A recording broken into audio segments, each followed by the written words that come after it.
So for those of you who are here already, thank you so much for arriving promptly. As usual, we're going to wait just a couple of minutes just to ensure that everyone who registered has a chance to come in. But in the meantime, we have a couple of announcements. First, if this is your first session, meaning that you missed sessions 1 and 2, this is the third of a 4-part series that Dr. Diehl has provided. So if this is your first session, we wanted to alert you of the fact that the pre-recorded sessions, both sessions 1 and 2, are now available for on-demand viewing on our website, and we'll be dropping the link for our professional development page on the chat in a few moments. And I also wanted to let you know that at that link, you'll be able to see not only Dr. Diehl's announcement for session 4. So if you haven't registered for session 4, go ahead and register for that. But right below that, you'll be able to see the advertisement for the on-demand courses. And right now we have it listed as on-demand course 1 and 2. So you'll be able to see that. You'll need to register for both of those separately. So be sure to watch those at your leisure. I want to remind you that that PEPSA, all of our services are free, right? So this is a wonderful way for you to be able to meet your professional development needs in a setting that is very comfortable for you at your own time. And at the same time, you'll receive a certificate that you're able to then bring to your districts to follow their guidance on how to turn your certificates in for CE acknowledgement. Okay, so those are a couple of those. I think we're probably good to get going. So I'm going to go ahead and just get started right now by telling you about a little bit about the PEPSA-Partnership program, because it is so exciting for people who may currently be their first training, or it's the first time that they ever heard about PEPSA. So perhaps by informing you of what we do here at PEPSA, you can inform other educators. So first of all, the PEPSA Partnership was funded by the Florida Department of Education, the K-12 Public Schools Bureau of Exceptional Education and Student Services, so BEES. So all of our services are completely free. We are funded through a grant by the Florida Department of Education. Our purpose is designed to provide training and technical assistance to you, educators, or any school program or staff that will help them enhance the educational program for students with autism. And the way we do that is we do that by providing trainings such as this ones that are on demand, some of them, and some of them are in person, and some of them are online. We also do that by hosting conferences. So for example, we host the Friday before the CARD conference in January every year. We are the one hosting that day, so it's free for all educators. Usually the next one is in January 16th through the 19th, but it really starts PEPSA Day. It's on that Friday, and then the conference itself, the CARD conference itself, is Saturday and Sunday. So we host that day. We also host every summer a Autism Summer Institute, so that you're able to meet, again, those professional development hours through online training with us, free of charge again, and you also receive certificates of those. We also have something very exciting, which is the partnership program. This is a program where we pair up CARD consultants or CARD professionals with you, the educators or the staff at your school or administrators, to be able to mentor you through the action research or teacher inquiry process, so that you're able to get those experiences that are unique to your classroom. So it's a professional development opportunity that is unique to your classrooms, to your schools, or your programs. And it's a 2-year program. For more information, we're also going to be dropping that that link for more information on our website about the program. And so we really, really want to let you know about these programs so that you take advantage of them. So go ahead and try to go on our website, and we're also going to include the link for the registration for the 4th session, which is coming up next week on November 12th. All right. So that is for me. So for now, what I'm going to do is I'm going to introduce you to our speaker, who is here to bring you lots of knowledge. So before we get started, I want to say welcome, Dr. Diehl. Thank you for being here again. And then I'm also going to tell you about her, a little bit about her. Dr. Sylvia Diehl is retired from the University of South Florida. She's from the Department of Communication Sciences in Tampa, where she taught augmentative and alternative communication, pediatric language, research, and autistic disorders, and was the director of language and phonology services. She now teaches autism and social communication at the University of St. Augustine for behavioral sciences, and she has a long history of clinical experience, including public school settings, university settings, and the clinical settings. She consults for school systems and conducts workshops locally, nationally, and internationally. And she has authored numerous journal articles and book chapters, along with numerous continuous education courses for Medbridge Education and the American Speech and Language and Hearing Association. So without further ado, I want to welcome and introduce you to Dr. Sylvia Diehl. Welcome. Well, hello, and thank you so much for that lovely introduction. And I thank all of you for taking the time to want to learn more. I appreciate your effort in the midst of your busy lives to continue learning. It does my heart good. So tonight is our second night of intervention.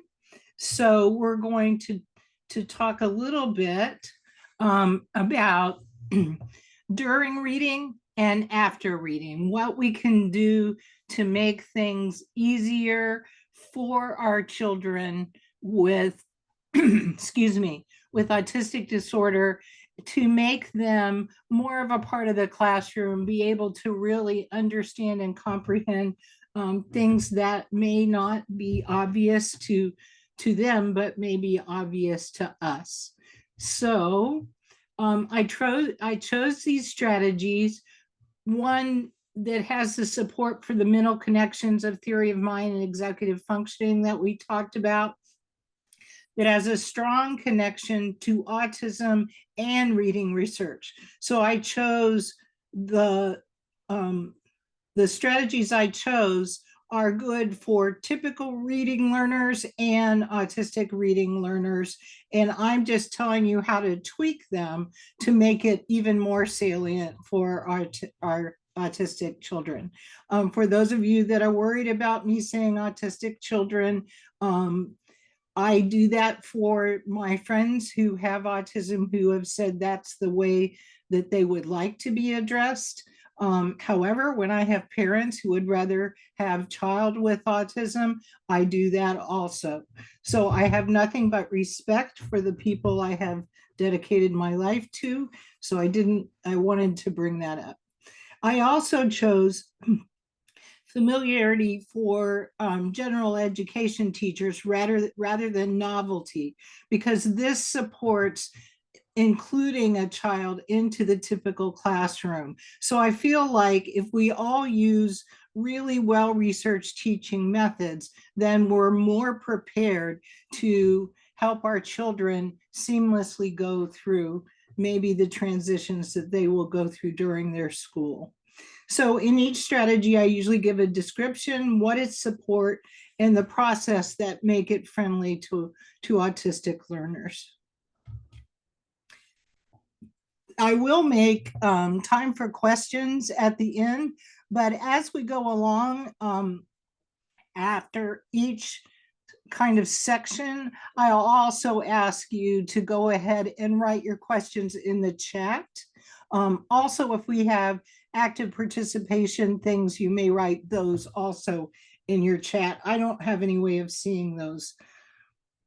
She doesn't, and I just posted, sorry to interrupt it. Go ahead and use the Q&A chat to be able to ask questions that you would like Dr.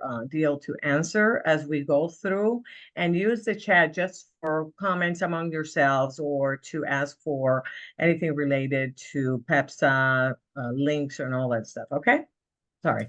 Great, Continue. no problem. So notice I'm saying making connections as you go.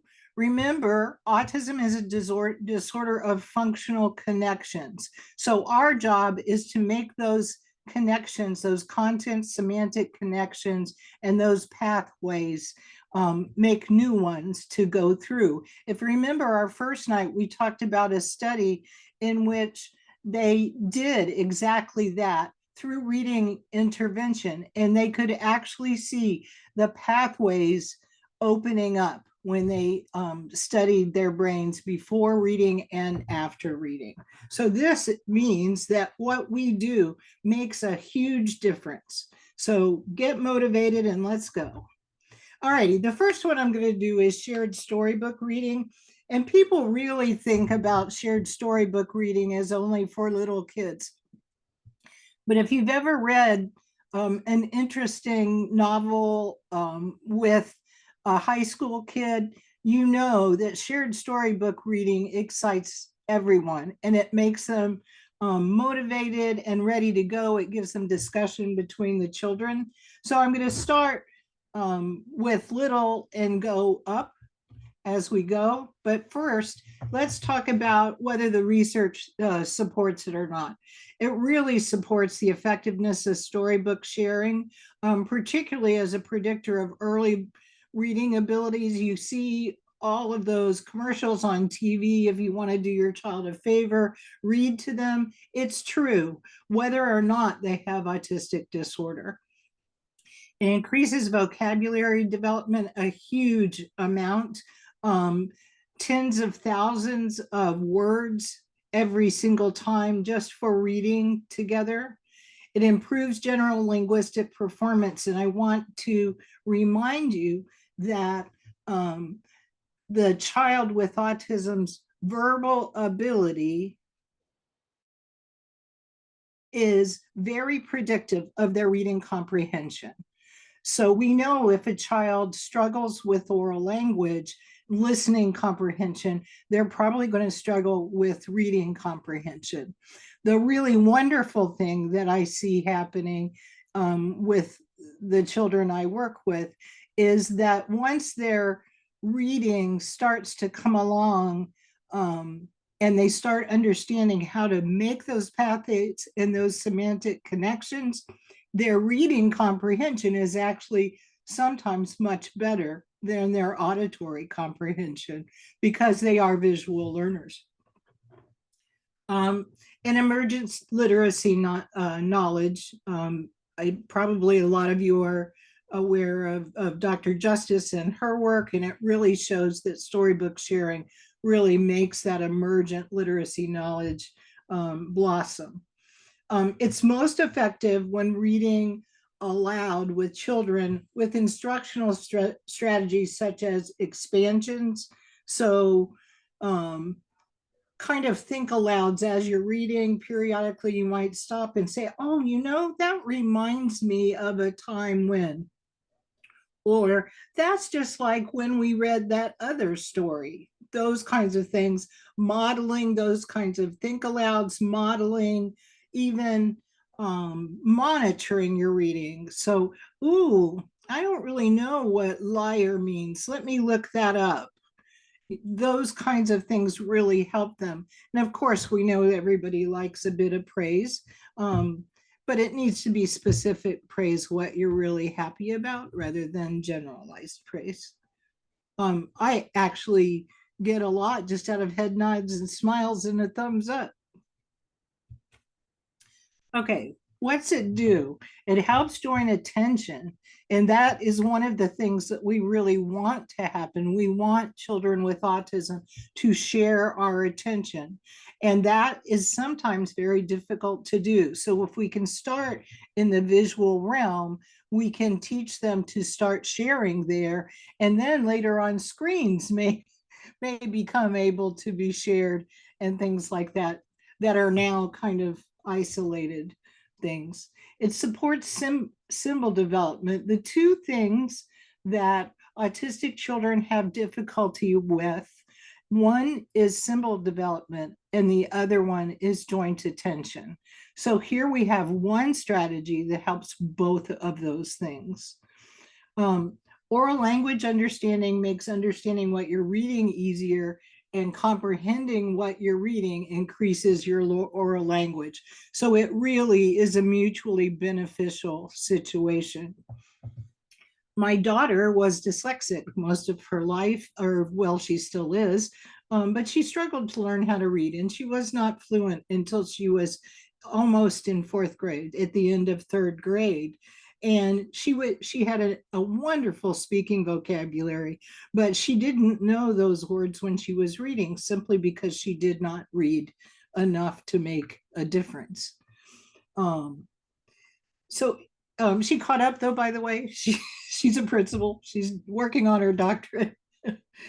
Increases social understanding, which is the point of what we're doing, theory of mind, and encourages more complex understanding of social connections and relationships. Remember, what we're reading is permanent, so they can look back and spend some time trying to figure out what those relationships are as we discuss what we're reading. Motivation. So I work with lots of little ones who are not motivated to read and don't want to. And so these are the tricks of the trade. I start with a book that's really a song, because most kids love songs. So if I'm reading a book, Old MacDonald had a farm, right? By the time I'm done singing the song, I've finished reading the book. And they are so excited about the song, they don't realize they've been on your lap and you're both looking at the same thing, right? And they also get the visual meaning of the song through the pictures in the book. I often pick a short book with one line a page, because turn the page really is exciting, even if they don't understand the meaning at this point. I make a book just for them, of pictures of things that are pleasurable to the child. I will also make a book of pictures of things that they really love, called a happy book. And when children are having trouble moving their mind from being angry or upset to happy, I'll just kind of put the happy book close to them. And usually they'll pick it up and it'll help them self-regulate and move their mind from being upset to calm. Sometimes a book that has touch, different textures, sometimes a book that has sounds, although most of the books with sounds are very long and take a lot of waiting. So be careful with that. I also get a lot of kids, when I have books with sounds, that really get stuck on the one sound. And so you hear X, X, X, X, X, X. I use PowerPoint books. They love using the computer in the PowerPoint books.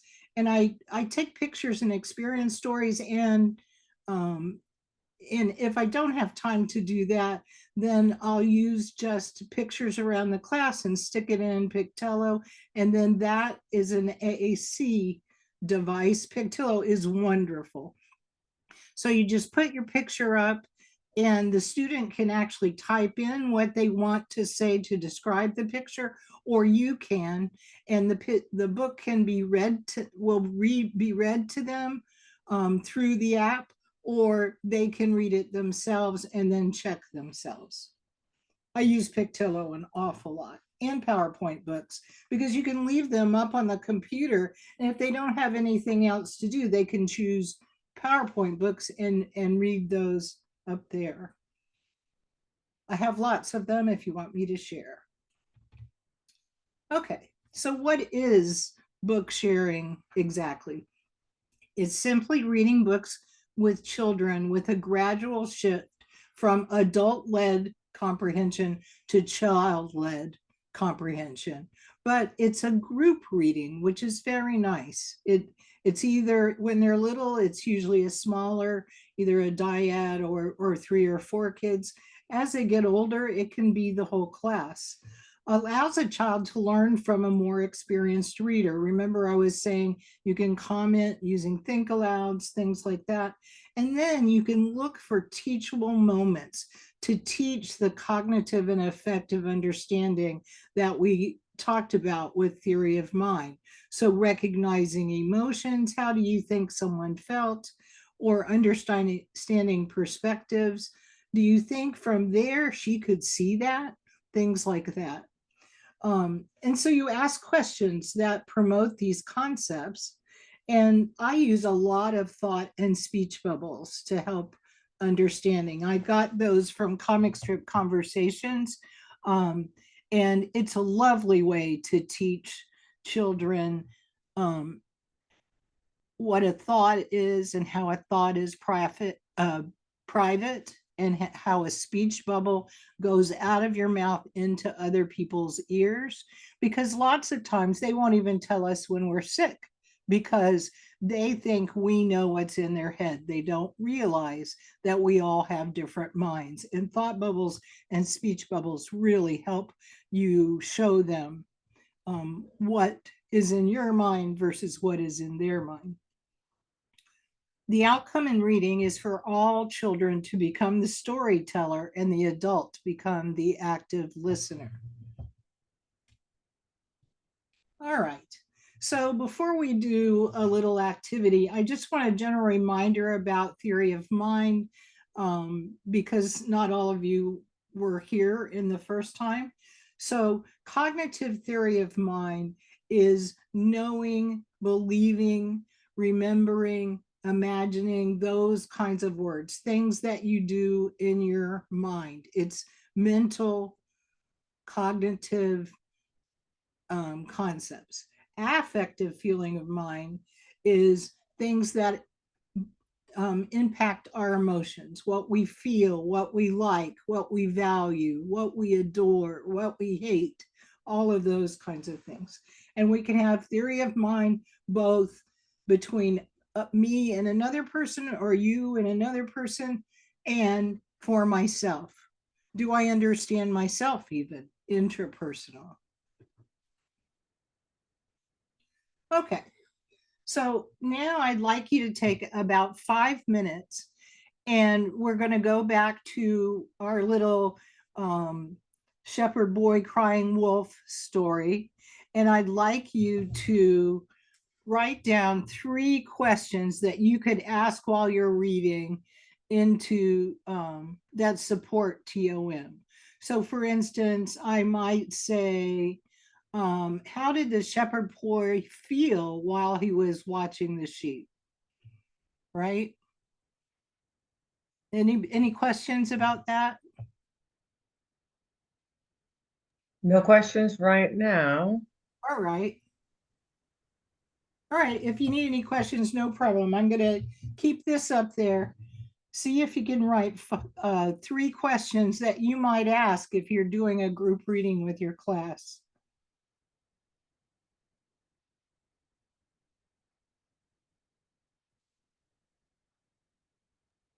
And just for those of you who are new, Dr. Diehl really enjoys the interaction with the audience, so please feel free to ask questions and feel free to share your responses so that we can share them with her. She cannot see the Q&A, but we can, and we will share it. So thank you in advance for responding to her question.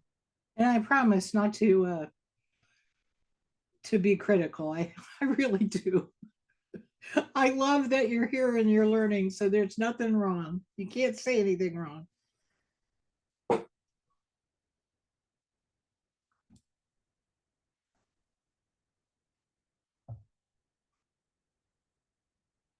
You see that?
How many minutes do you have left? We have about 2.5 more minutes. Okay, so I'm going to say 3. See if you can see this. Can you see the minutes, or is it just me? No, I can see them up Oh, top. Excellent. Thank you so much. I knew they had one. I was like, I've been trying to find it. It's like, where is it? Awesome.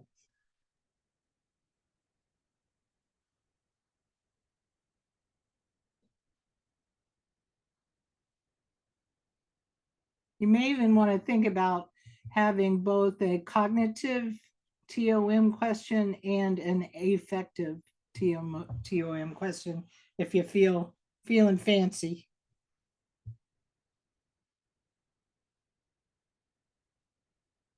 Okay, so while the timer is still going, our always always present Giovanni has a thank you, Giovanni, for participating.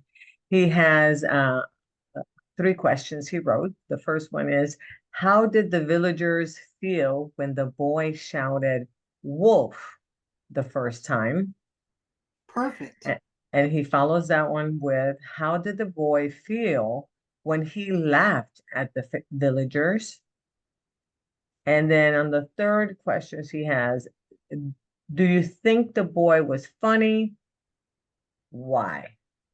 Perfect. Those are great ones. I love all of that because it really talks about how other people are feeling and how other people are thinking. And it's another reason why I picked this fable, right? Because lying always involves theory of mind. That's why many autistic children are not very good liars or can't lie at all.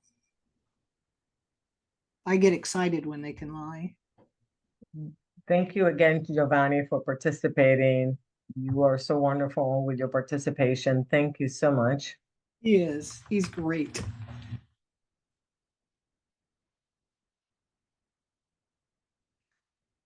Okay, so the timer is almost about to expire, and we don't have any new questions. If you have them, If you finish adding them in a few minutes, we will go ahead and just pass them along to Dr. Diehl, either in a few minutes from now or at the end. Right, no problem. Here are some I thought of. How do you think the shepherd boy felt while watching the sheep? So we're talking about an affective question. He was bored because his job was looking and waiting for a wolf. I I got apologize. I didn't know it was going to do that. I got really exciting climactic music. It was great.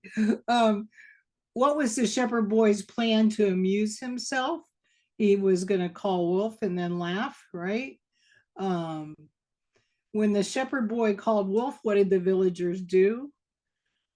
So I intersperse some things with factual things as I go.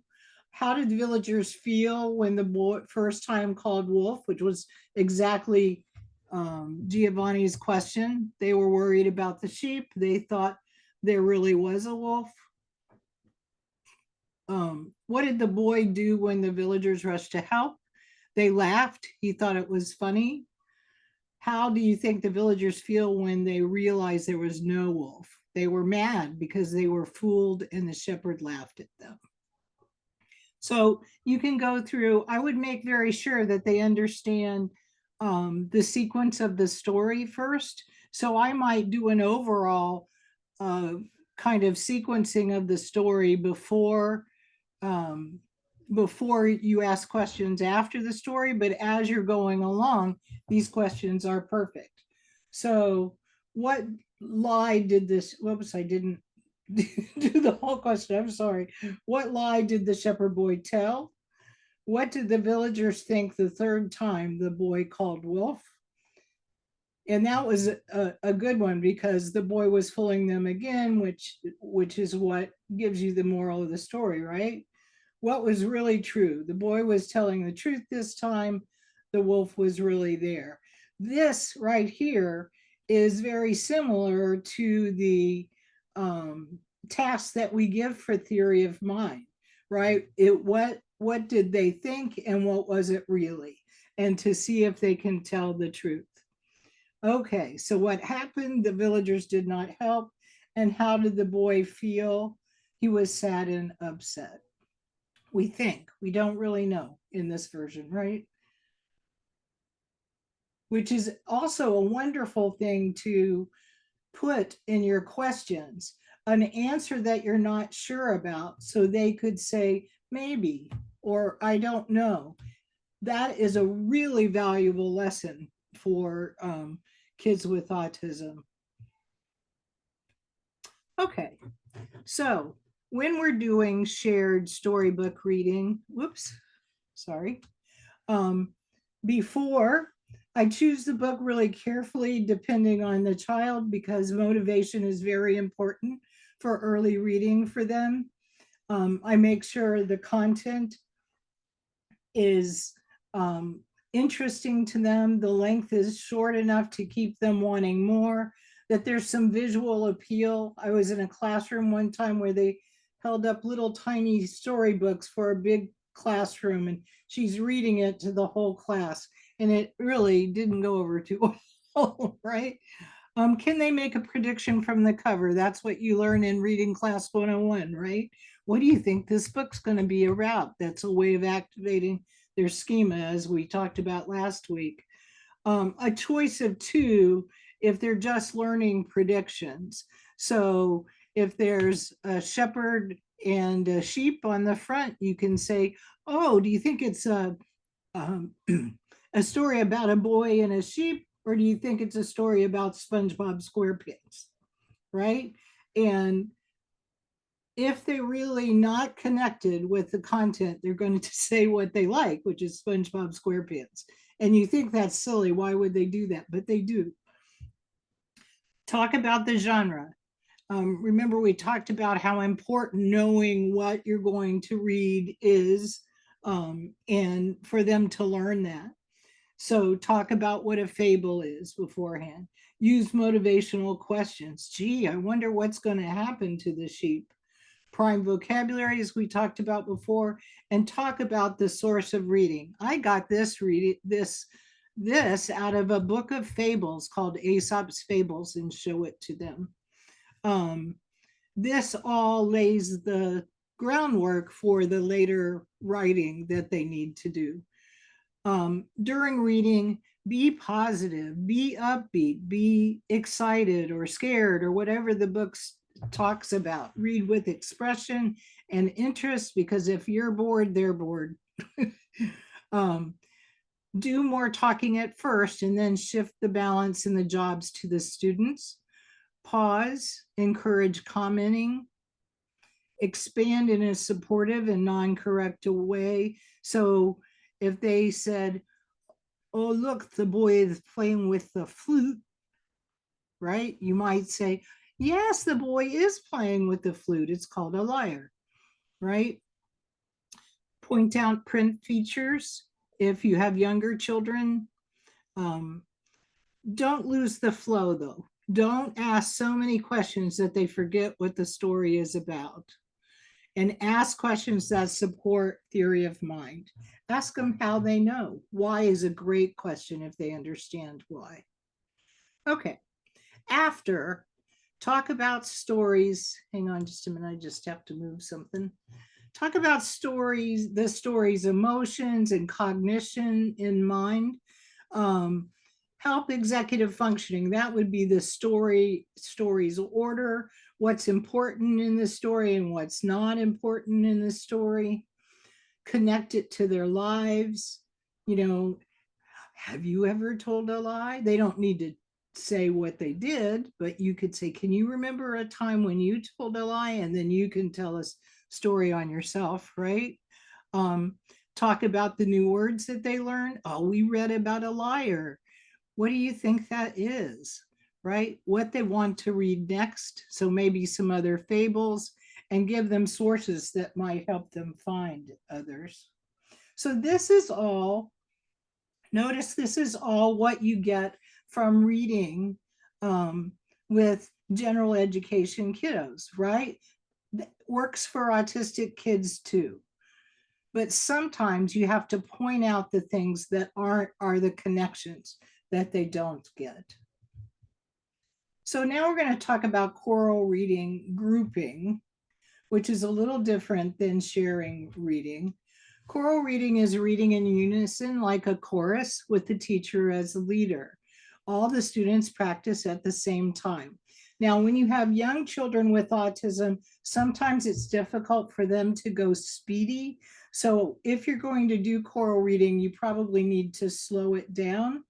I also usually give them a little hint about we pause when there's a comma, we stop for a second when there's a period, because kids often that don't make semantic connections will just keep reading until they run out of breath. As I think I mentioned last session. All students practice at the same time. It gives some anonymity and provides initiation support. Remember, it's sometimes hard for our students to initiate. It also builds fluency and confidence. So people always worry about they don't have that much time reading and things like that. And so I really like this little 10, 15 minutes of class time once a week routine, because I think it really allows you to bring some fun things in the class. Sometimes I'd read funny stories or monologues or things that will give them, or something they're really interested in. So you present 2 short texts and you read them aloud fluently. And remember, you need to be excited. And then the class votes on the text for the week. And we'll talk about voting a little bit later. That's a whole nother kind of set of problems right there. But it's good for them to learn about class voting. And then Tuesday, you give them a copy of the text to each child, and you divide into 2 parts, A and B. You discuss the text together and review unfamiliar words. Read the selection all together. 3, 2, 1, countdown to begin, right? Then on Wednesday, you divide the students into part A and part B and chorally read with part A and part B. Thursday, chorally read with specific feedback.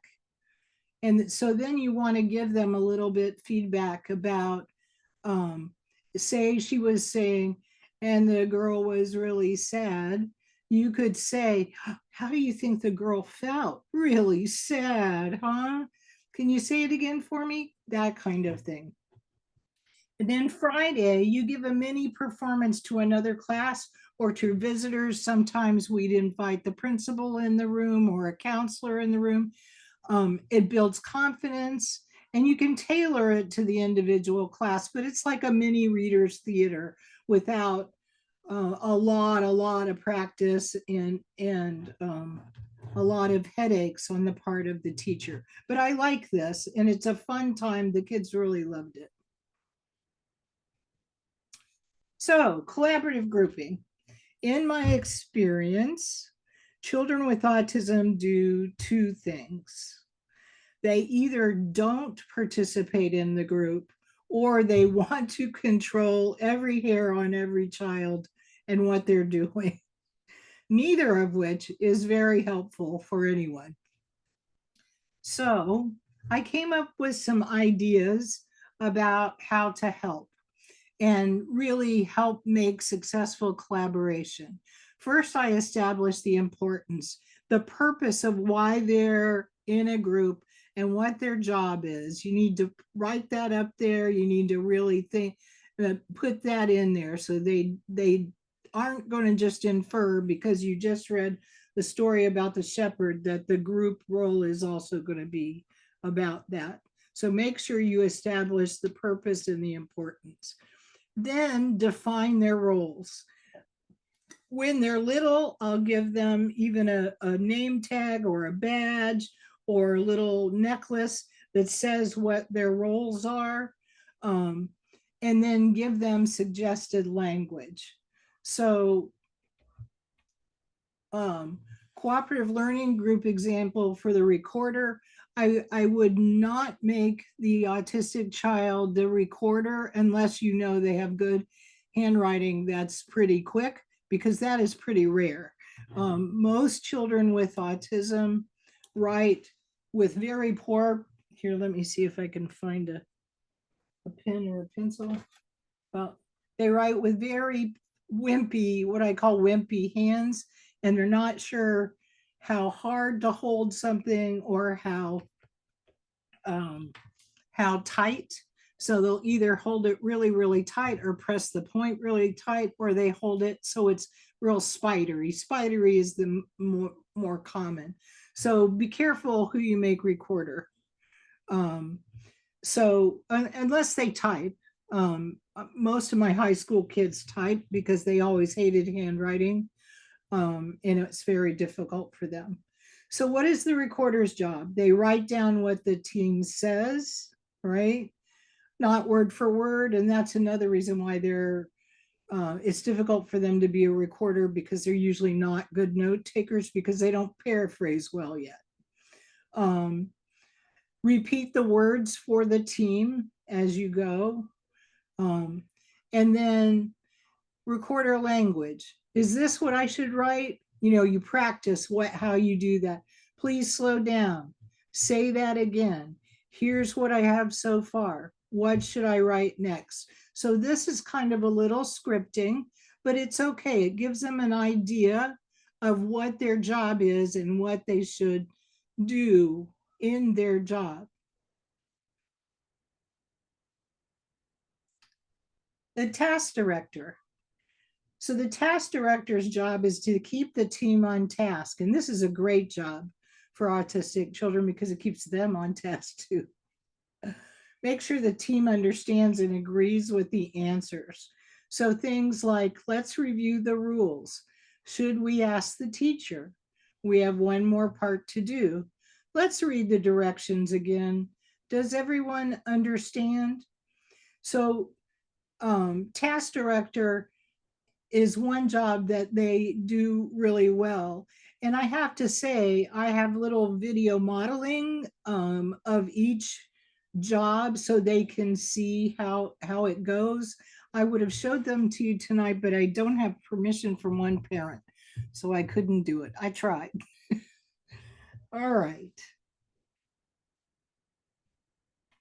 So it's time for you to make your own job cards. Make a job card for one of the collaborative group jobs for your age group. Make one either for timekeeper or for praiser, encourager, for announcer and summarizer, and then put it in the chat or the question answer box for me. I'm going to give you 3 minutes. That should be fine. Can you put 3 minutes up on the clock for me? Yes, let me find it. We've got this snazzy little time. So see if you can make a job card that would help guide one of your children in being better in collaborative groups by giving him a job.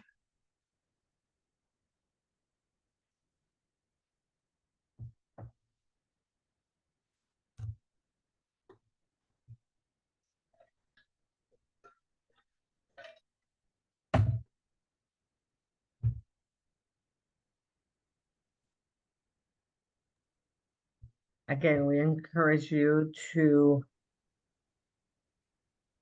post your description of your card on the Q&A.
Okay, time is almost up.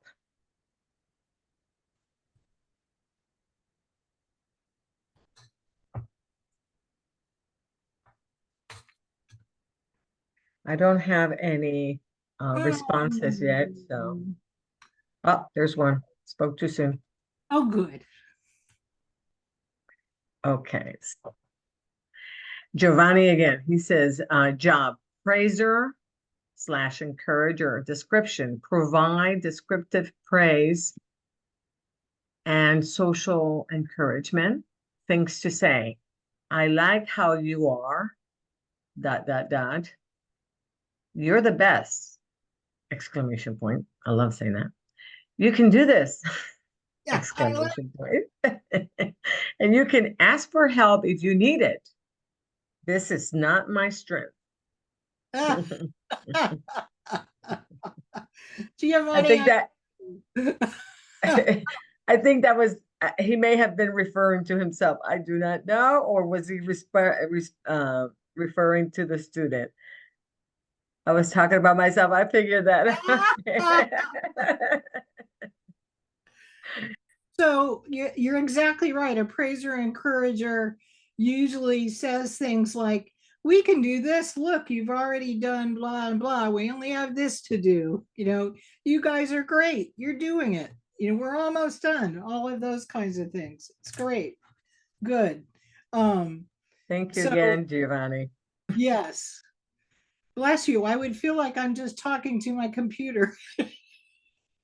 The timekeeper is also a great job for autistic students, except for the ones that are very time involved. And then they'll give you, 4 minutes, 39 seconds, 4 minutes, 38 seconds. So if you make them the timekeeper, you have to say, only announce it once a minute or once every 2 minutes, and give them an idea about that. Okay. So, this is cooperative learning sticky note vocabulary, and I love this. The kids really liked using sticky notes. So we divide our students in cooperative groups, and think about, you kind of second nature as a teacher. You use the cooperative groups divided in ways that people can support each other, and I really like that. Then the students read the selected text that you've read, and as they're reading, they use a sticky note to mark words that they don't understand, or if you wanted to use it for something else, like things that are interesting or things that made them think of other things, you can use sticky notes for almost anything. I really like when I want children to discuss things, for them to use sticky notes to say, what were you thinking while you were reading this? Students go through the sticky notes together, so they come back together after reading and they go through the sticky notes, and you can apply it to lots of activities, but things that will help them answer the question or discuss what they wrote down. So for instance, in our story, we had the word lyre, and they could make that it's a stringed musical instrument and then make a sentence of it. The boy was learning how to play the lyre, and then how it was used in the text. The shepherd boy played the lyre when he was bored. So that's one way that really helps autistic students really become a part, because they have a job. They know when they're reading, they're supposed to write down things in their sticky notes. And then when it comes to the group, the turns are the sticky notes, right? So everybody takes turns doing their sticky notes, and the topic is written down on the sticky notes. So they pretty much take turns and stay on topic, which is sometimes a problem in a collaborative group. I used to make, we used to call them talking bags, and whatever the theme was, whether it was China or whatever, I would put little slips of paper in there, and they would pull them out and discuss the things that were on the paper. All right.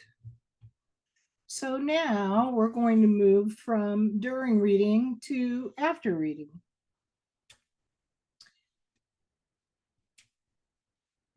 And we're going to address voting. Voting is a real problem for most children with autism. They think that if they've told you what they want, that is going to happen. And that's not true when you're voting, as we will all find out soon. Understanding group perspective. So voting leans really heavily on theory of mind, doesn't it? Because I have to know that we all have likes and dislikes, and my likes and dislikes might not be the same as your likes and dislikes. And majority rules isn't something they really know. So if you're going to vote, I suggest, I wrote a little social story about it that I'm going to share with you in a minute, but I suggest you do some kind of role playing and see where they are in the whole voting realm. Breaking down the process for them really prevents major meltdowns. I've really, they may not be totally happy, but they're much better. So I start with lower preference voting. So two things that they both like, and so they're not going to be as upset if their vote doesn't win. The same thing goes when you're teaching about transitions. You know, our students often have a great deal of difficulty with transitions. So when I'm teaching children to be flexible, I'll use their schedule and say, oh, today the schedule has changed, and I may use something that they really like. Instead of handwriting, we're going to do computers. And I cross it off on their schedule and I write in computers. And they're all excited about that. And that's great because they're learning that flexibility can be fun as well as not so much fun. So most of the time, the flexibility will improve if you're using a visual schedule and you're crossing out and putting in things. But if you're crossing something out that they do like and putting in something they don't like, you know, we were going to have a chocolate bar, now we're going to have cabbage. It's a lot harder to put down the throat. So if you can start with things that the choices are things they like equally or pretty close, you get a better chance of getting them to go with the flow. Social stories are really helpful. And so here's one. I don't have time to teach you how to write a social story, but social stories are just special stories that are written in a prescribed way from the perspective of the child. And it gives them the social information that they may not infer. And because of that, because they understand what's going on, then that event that was so upsetting becomes less upsetting. One moment. Luckily, on our PEPSA website, you will find the advertisement for FAU's social stories from Carol Gray. It's going Nice. on all the way through December 31st. It started on October 1st. Again, that's a free training that that you're able to participate in. It's on demand. So be sure to take advantage of that on how to write social stories from the creator of social stories. And you'll love Carol. She's an incredible speaker, and she's just done the whole world an amazing favor in her social stories. And I can tell you, it's one of the most important strategies I use. So I especially listen to her about when you write a social story for something that's new information, write another social story about something the child does well. Because if you're always writing stories about problems, then the social story becomes very, very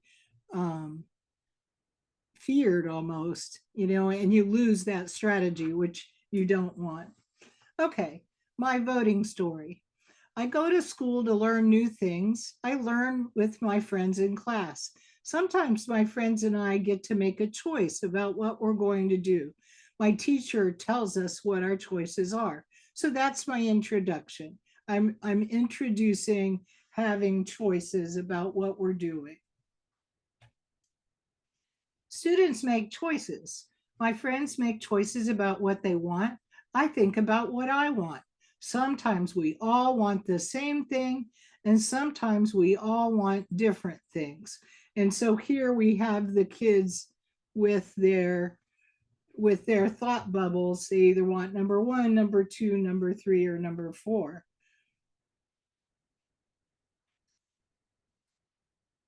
So 5 people. So then I'm I'm just summarizing the chart. 5 people want 7-Up, heads up, 7-Up.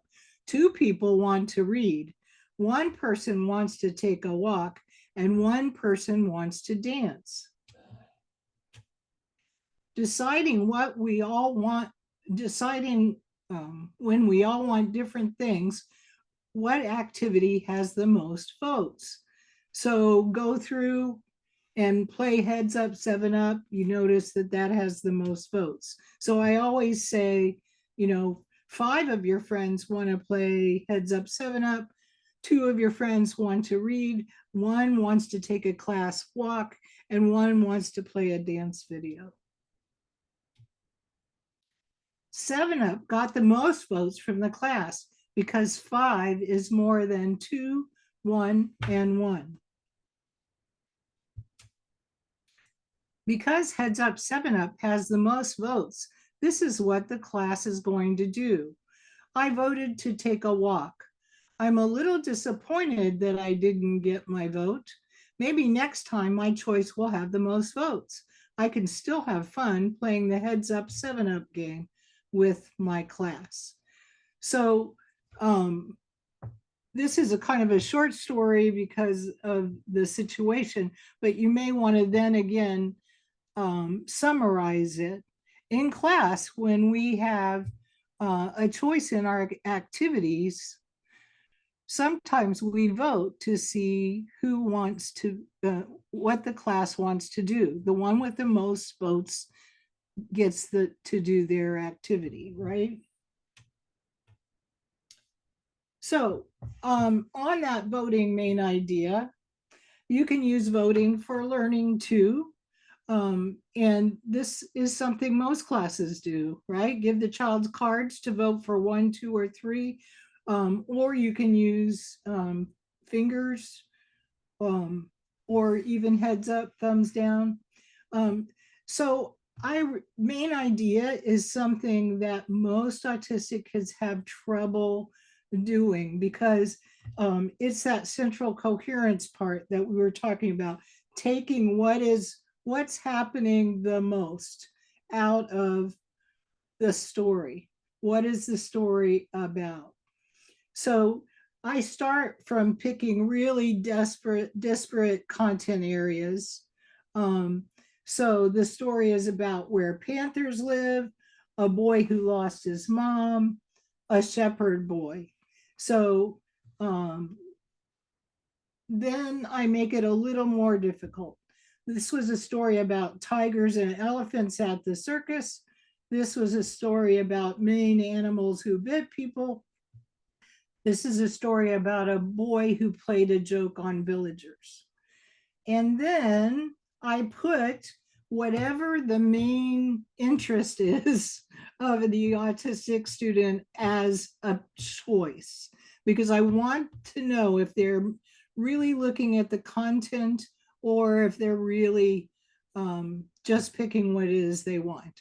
So this was a story about a boy who liked wolves, a boy who played Star Wars, a boy who lied and then wasn't believed. So this time I'm getting them to not just pick a word like shepherd or boy. They have to really think, oh, it is wolves, but the boy didn't like wolves, right? And then not pick Star Wars. So this third one is a little harder for them to do. With more advanced students, you can raise hands for 1, 2, 3. You can use finger votes. Those are both easy and don't require preparation. Although I find that kids really like the cards. They enjoy them. So this is just some suggestions for things. What was the job of the little boy? Was it 1, cleaning, 1, delivering newspapers, 3, watching the sheep? What did he do to make the other townspeople upset? Lie, sleep, and run. So we're really working on listening comprehension here, unless you want to write it down. I usually do both. I'll put it on a PowerPoint so the questions are right there. and the answers that they can choose from. Why were the townspeople upset? They were poor, they were hungry, they were tricked. Why do you think he decided to cry wolf when there was no wolf? He made a mistake, thought it would be exciting, wanted to please the villagers. So see, I'm asking a lot of theory of mind questions in here that he has to realize what's happening. How do you think the little shepherd boy felt when no one came to help him after the wolf attacked his flock? He was excited, he was upset, he was elated. Do you think the shepherd boy learned his lesson? We don't really know at the end of this story, right? So the answer should be maybe, but it could be they think it's yes or no, right? What do you think he can do to show people he won't lie anymore? And so sometimes I use that as a discussion in collaborative grouping. So they have to come up with what would be a good plan to make amends after you've lied.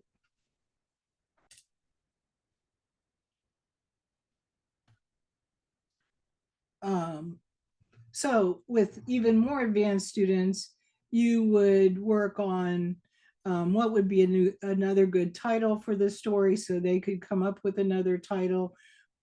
What's another word for liar? That's loot, so they'd have to learn to use their thesaurus. Which one is a quote if I put quotes under there from the story, so they'd have to realize a quote is exact. Which one is plagiarism?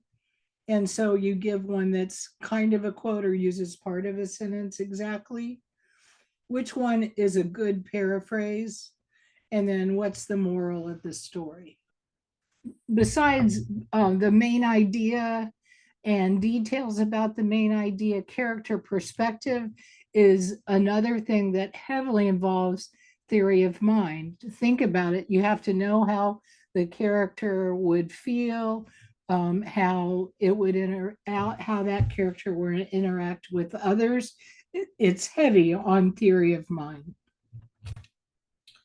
So this is an old time reading thing called a character map, or who did what sequence, depending on who you ask. And this is a very simple one. The shepherd boy cried wolf. The villager didn't believe shepherd boy because he lied, and the wolf ate the sheep.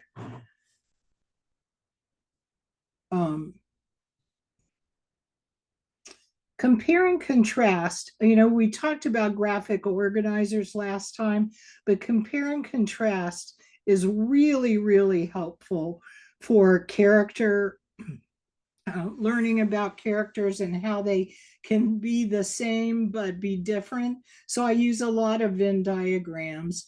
The shepherd watches the sheep, bored, cried wolf. The villagers wanted to help the shepherd boy, tired of jokes, don't like lies, but they're both the same in needing sheep for wool or don't want the wolf to eat the sheep.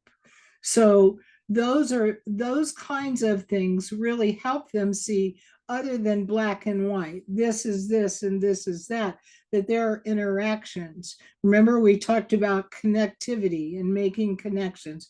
This is part of that. Okay, character perspective. I really liked this one. And I'll tell you where I got this from. I had a little girl who just adored making YouTube videos. And so I would watch them and ad nauseum, and she would pretend to sell her toys like a commercial. And I realized that she didn't have the right perspective. So say she was selling this phone, she wouldn't turn it this way. She would turn it towards her. And if she was talking to her little cousin, she didn't talk appropriately for a little kid. She still talked like she was talking to me. So one of the things we did to help her learn theory of mind was we give her assignment would be, sell Molly, that was one of her dolls, to your cousin who is 4 years old. And so then she'd have to do it. And then another one might say, sell Dolly to your grandparents to give to you or to give to your sister, something like that. So this came into being something I did for character perspective. Which one would the villager say? I hope the sheep were okay. I wish I had something fun to do. I want to eat some sheep. I don't want to be eaten by a sheep, right? And then we'd switch through the characters and have them see which their perspective is, and they can check that in their text, which is very nice. Summarizing. Now we're going to talk a lot about summarizing and paraphrasing next week in written, how to make it a little easier for them. But I want to take a minute and help you realize that you need to do it verbally too for their verbal speech and language. Okay, so one of the biggest issues they have with summarizing is choosing what's important and what's not. They typically say it all, right? And they need to disregard irrelevant or redundant information. It also enhances memory and comprehension. It promotes how concepts relate to one another. And it supports monitoring and repair, which we know all good students do when they're reading. When students are prompted to summarize the information they've read, they're more intentionally reading for understanding. And in fact, there was a study using homophones because there was some assumption that most autistic children would not pay attention to words that sound the same but are spelled differently because they're not paying attention to the content. And sure enough, when they didn't say anything about what they needed to do, they didn't always pick the right word. But if they said, I want you to really look at which way it should be spelled, they would get 80 to 100% right. So it wasn't that they couldn't do it, they didn't automatically use the skills that they had. And we see this in lots in children. You know, if you remember, you know, doing capital letter lessons and things like that, and then you go to have them write an essay and the capitals are all over the place, right? But then if you say, make sure you capitalize this, this, and this, then they're more likely to do it. Okay, summarizing, building on main topic work. So use a variation of the team walk. Remember where they arm in arm go and find sentence strips, things like that. Tell them they're gathering clues like a detective. Add nonsense and unimportant strips. Have them sort the important things and the unimportant things as a cooperative group. Put the important ones together, and then they can put it in order and write a summary. So this kind of bootstraps them into writing a summary by teaching them what's important and what's not. So choosing important things. I used to play a little game with my mother when I was very young, and she would say, table, chair, fork, couch. What doesn't belong? And so we would play this game in the car all the time. And so I started adapting that for my kids who couldn't figure out what belongs in a story and what doesn't. So here's wolves, tables, shepherd boy, right? So at first they just have to pick out the tables. Then the shepherd boy was bored. Chewbacca is a very tall Wookiee. The villagers were mad at the shepherd boy. And so all they have to do is pick Chewbacca. Notice again, I use Star Wars. I have a lot of kids who love Star Wars. Moving to choosing sentences that are important. So now the shepherd boy was wearing a red shirt. He went to guard the sheep from the wolf. He got tired of working. The grass was green. He decided to play a joke on the villagers. So here they're having to figure out that this time I just used a color theme to help it be easier, that the red shirt and the grass was green are not important. The sentence strips really help them because sorting is a visual. Oh, we have a raised hand. I'm sorry. Oh, no, you could have finished. I'm sorry. I was about to lower it. It's just to give you a time stamped. We're at 7:22. So Okay. that's it. All right. Thank you. That sorting is such a really helpful skill, and we're going to talk a little bit about that next. Not quite next, sorry. Synonyms and antonyms. Antonyms. I'm working with a young man who's 16 right now in high school, and he's going to get a typical diploma. But I was surprised at how little he, meaning wise, he made out of suffixes and prefixes. And so I've started constantly bringing those in now. And now he gets this connection between them. But the sin is synonymous with along, it's synonymous along with or with. Ant is opposite or against for synonyms and antonyms. So finding synonyms from a story or a related story around the room, put words around the room and have the students write down 3 pairs that mean the same. This is a lot of fun. They have a great time. And depending on the vocabulary, you can use this from first grade all the way up to high school. The same activity can be used with antonyms. And then you can use collaborative grouping to help generate synonyms and antonyms and use this thesaurus. Sorry, I got to synonym and started to say synonym. Now I'm getting goofy. So you can use the collaborative grouping to help them generate the synonyms and antonyms and use the thesaurus as their resource. Okay, sorting. The reason sorting works so well for autistic learners is it's visual and it helps them make pathways and connections visually. So if I was going to teach the difference between fact and opinion, which is really, really important, please teach your kids the difference between fact and opinion. Autistic kids often grow up not realizing they have an opinion, even though they'll tell you what they like and that kind of stuff.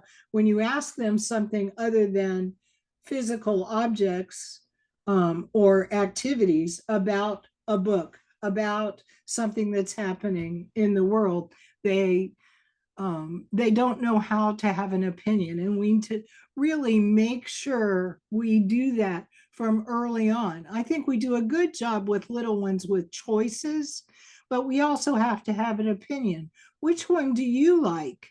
Which one should I put up on the board? Which is your favorite? Do you think this is your best work? All of those kinds of things. Start instilling an opinion and a sense of excellence to them, because first we do things for some kind of gratification, whether it's food or a smile socially or whatever. Then we do it because we want the opinions of others to be beneficial for us. As we get older, we develop our own sense of opinion and philosophy. So then we have our own self-motivation, and that's part of self-determination, and that's what we want for our children.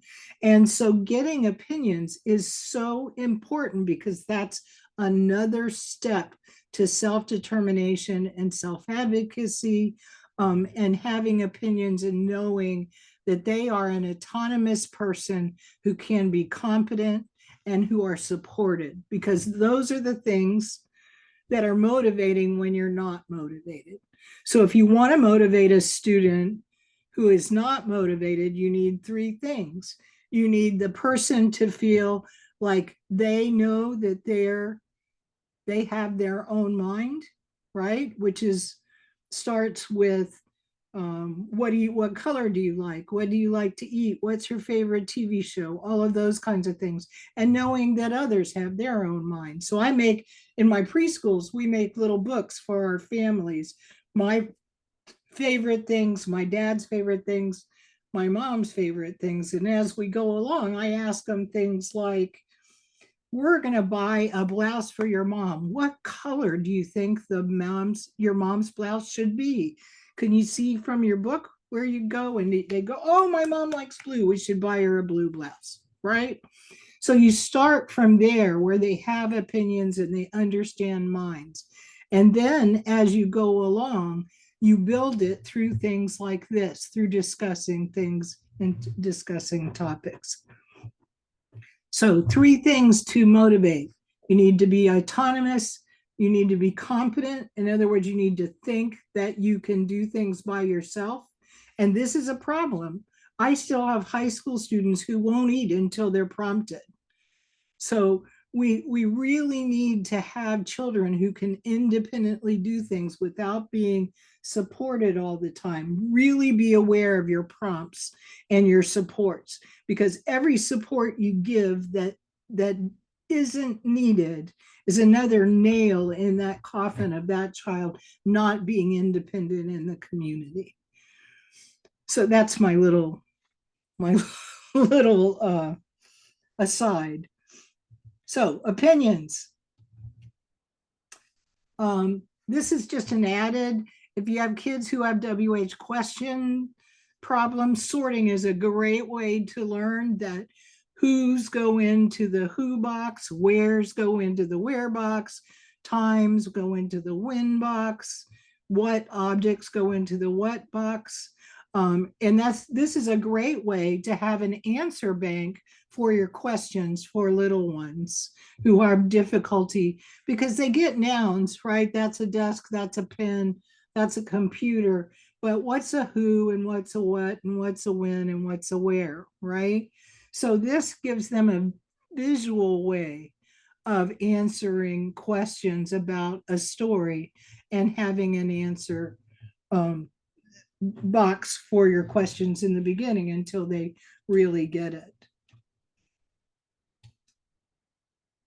Real versus pretend. There is a lot of blurry between real versus pretend. I have had children who will cry when their favorite character gets in trouble on TV, even though it's meant to be funny. So teaching real versus pretend is really good, and sorting is a great way to do it.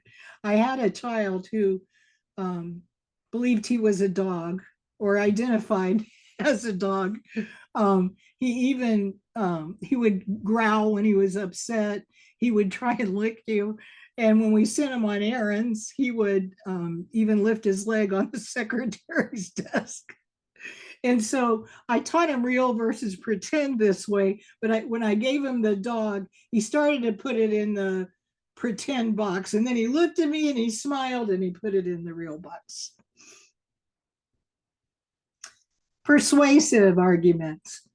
This is, again, kind of like the Venn diagram, where they don't really know whether they should, they don't really know whether somebody can talk about the same subject one way or another, like it and dislike it. They think there is only one way. So this is a way of showing 2 different minds. This was a persuasive argument. I think it was off of one of the Florida Rights. I think we should get rid of the penny, and I have 3 reasons why. And then I think we should keep the penny, and I have 3 reasons why. Mr. Jones and Mr. Smith think Oh, sorry. I must have been tired. Disagree about the penny, right? Comic strip videos. This is our last strategy, and this is something I did with my friends group in the summertime. So I had a group of middle school boys, and we did comic strip videos. So we chose the text. They loved the Avengers, and it had 4 characters, and we had 4 boys in this small group. Um, we gave them pictures of the characters and descriptions of the characters. So they each chose their characters, and they went home and brought in their costumes, whatever they had around the house. I warned the parents ahead of time. So each day we read parts of the text, and we did a semantic map, and I'll show you that in just a minute. And then we gave them cartoon maps with thought bubbles and speech bubbles. They filled in the cartoon bubbles and according to what their character would do. So they had to embody their character, and then we reenact and video it. And then we reviewed it with a checklist. So here was the semantic summary map, and I love semantic maps. I'll tell you why. It gives them a way to think of ideas, but if they're off topic, look at this. I like popsicles or hurricanes are dangerous. That's a way for me to show that it's off topic and it's not connected. It's over to the side. So I usually say something like, oh, you like strawberry popsicles. Well, we could talk about that another time, but right now, and I point to the center, we're talking about shield. Let's think about shield. Can you tell me something about shield? And then, the same with hurricanes are dangerous. So I love this because all my kids seem to understand what's on topic and off topic after we're done with semantic maps. Then we give them a storyboard for part of the story. So they'd have their paragraph here, and they'd have to write what they were going to say or think according to the storyboard. Now, we had already taught them that speech bubbles come out of your mouth and go into people's ear, and thought bubbles are private and stay in your head, right? One time I was teaching about thought bubbles and speech bubbles so much over the summer, I told my husband one day, that's a thought bubble. Oh boy, Sylvia, get a life. Okay. And then when we were done, we did the video, and we would look at the video. However, I tried really hard not to be punitive or see, you didn't do this the whole time. And I really didn't want to put this just right, could use a little whoops, I forgot, but they wanted it. So I added it because they wanted it. They wanted to know what they forgot and what they didn't. So this not only helped them really understand the character and comprehend the story that we read, but also taught them how to talk about it or how to be another character. So not too close, not too far. We learned about body language. My body is facing the talking party. I can't tell you how many I had talk this way. Eyes checking in and the talking partner. Now, I don't agree with look at me, because generally, if I look at someone, if they're looking at me, they're looking at my reflection in the glasses, they're looking at my eyebrows or my earrings, but they're not gathering social information, which is what it's supposed to do. So I usually say, we check in with our partners if they bring up a new topic, if I stop talking and they start talking, or when we're about to leave. So I always just have them check in. That they use an appropriate volume. Volume is a problem with many autistic kids. Some of it is because of that initiation problem. They're used to hitting really hard to try and get the noise out from when they were little. So they tend to talk really loud, or the opposite. They talk a little soft and you can't understand them. That their face is showing the appropriate emotion, that they listened when their talking partner talked, that they delivered the right message, and that their reply to the talking partner was timely. Now, I didn't make that really, this didn't have to be perfect, right? But they couldn't walk away and come back, right? So, so they would then review it and do their little checklist. But I always talked about during your acting time, and I was positive, you remembered to stand at not too close. You remembered that your body was facing the partner. You remembered to check in with your eyes. You delivered the right message, and you were really timely. I bet you'll remember even more next time. Great job, right? So you can do it without judgment at all. But I did let the boys figure out this scale. I never let them judge each other. It's really, really hard on them. And I get so much low self-esteem out of that. So I never have them judge each other. So I only point out the positives in the video. They notice the others without you telling them, believe me. All right. Do we have time for a ticket out the door? If not, it's okay. We do. Oh, great. Okay. So if you, this is our 3 things that you will use in your practice in your school classroom, and share it on the question answer for you. And this will be used as your learning activity, I believe.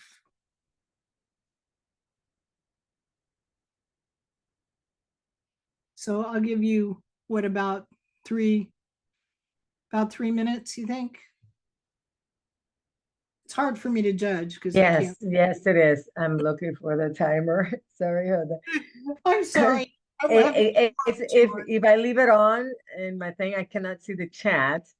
And so I have to, yes, so then I have to, no, but it's good. I love it. It's ready to go on 3 minutes. So, all right. I just So I'll gotta give you find about 3 minutes and then we'll share a couple. I hope I have more than Giovanni. Although I love Giovanni, don't not do it. Yeah, but he's carrying the whole group. So Giovanni, thank you come on, do your for thing. being such a great sport. Indulge your speaker.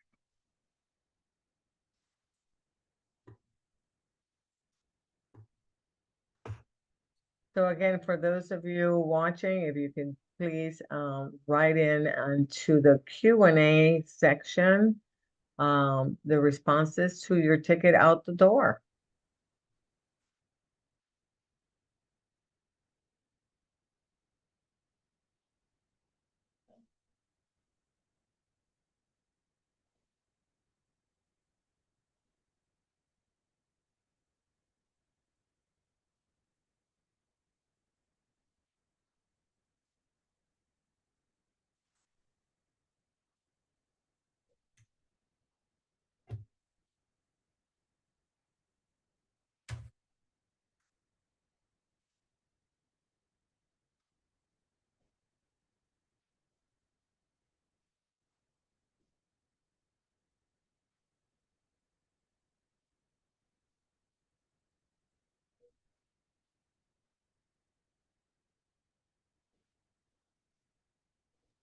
Okay, so I have a response.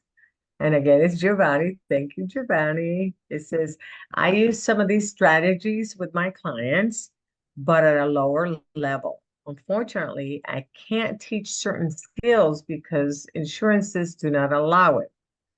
These are great tools for teachers, and I will share them when I supervise the registered behavior therapists in the classroom. Thank you, Giovanni. Yeah, it's a shame that people don't see how complex autism is and how we all have to be a village to get there. I have some of the same problems in speech pathology. I personally found the idea of using the boxes to separate the sorting, because Yes, that is such a general amount. You can generalize that. Let's not even attempt to say what I was going to say. You can generalize that to sorting at a job.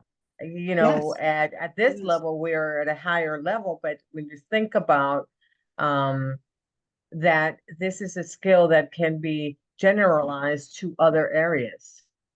Absolutely. You know, even the WH questions, we always ask WH questions all day long, whether we're reading or whether we're not. And if it's a question they've heard before, they usually have a set answer that they've memorized, but they don't really always understand the question. They just know Exactly. the answer, Yeah. you know, and I learned that really quick. When I was teaching why questions the first time, I had taught about 25 of them and they got them all right. And I'm like, wow, I did a great job. They had no idea. They had just memorized all the answers. Exactly, exactly. And I love it, but it's such a visual activities. So I loved all of them. The sorting the WH questions, but also sorting the make believe versus the fact. Yeah, all of that. That was such a great skill. So thank you. I do not see any other responses, unfortunately. Okay. But Well, Giovanni, you get the gold sticker award for the best participant ever. actually, Catherine Pollack just answered. Oh, She says, good. okay, I hope to use some of the voting strategies with all preferred activities. Yeah, that's right. That was a great one too. And then move on to voting for main idea. I love this strategy. I also love the sorting important information from less important using boxes. Wonderful. Thank you. Karen, right? That was Catherine. Catherine.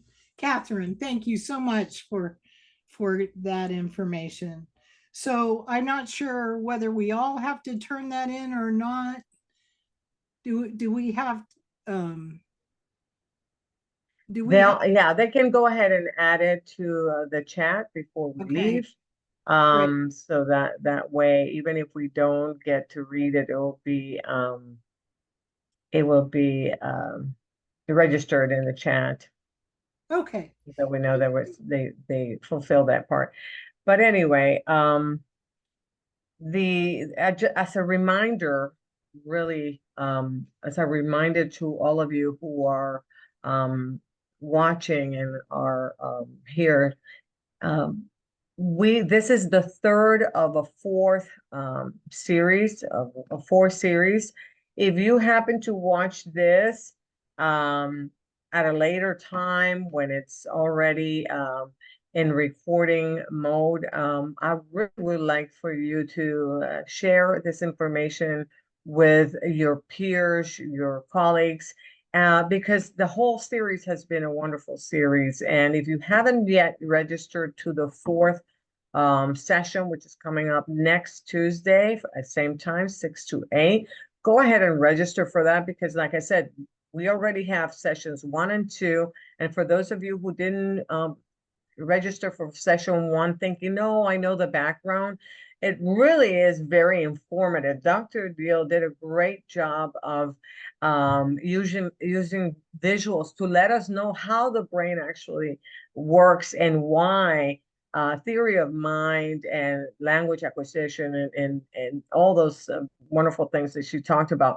And this is information I have not heard before in my training. So I am pretty sure that even if you thought I got the basics down, it was still worth watching. So please go back and watch that first episode because it really was very informative. And I do have a couple of I think more responses.